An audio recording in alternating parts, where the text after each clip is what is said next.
মহর পরিশোধ করার মতো ন্যূনতম সক্ষমতা যদি না থাকে, তার জন্য নবী করিম সাল্লাল্লাহু আলাইহি সাল্লামের নির্দেশনা হলো তিনি বিভিন্নভাবে নিজের যৌন আকাঙ্ক্ষাকে অবদমিত করবেন, নিয়ন্ত্রণ করবেন। তন্মধ্যে থেকে একটা পদ্ধতি হলো রোজা রাখা।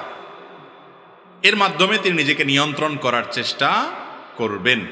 আর এর পাশাপাশি তিনি তো অবশ্যই উপার্জন করে করে নিজে তার স্ত্রীর ভরণ পোষণ মহরের টাকা জোগাড় করার চেষ্টা করবেন। মনে রাখবেন, বিবাহের সক্ষমতা এটা শরঈ দৃষ্টিকোণ থেকে আসার জন্য শর্ত হলো স্ত্রীর কোনোভাবে মহর দেওয়ার মতো টাকা থাকা, আর সহজ কথায় ডাল ভাত জোগাড় করার মতো টাকা থাকা। ডাল ভাত জোগাড় করার মতো টাকা বুঝেন? আমরা আজকাল অনেকে মনে করি যে বিয়ে করতে হবে মানে হলো বিরাট টাকা পয়সার মালিক হইতে হবে, অনেক টাকা পয়সা থাকতে হবে, আলিশান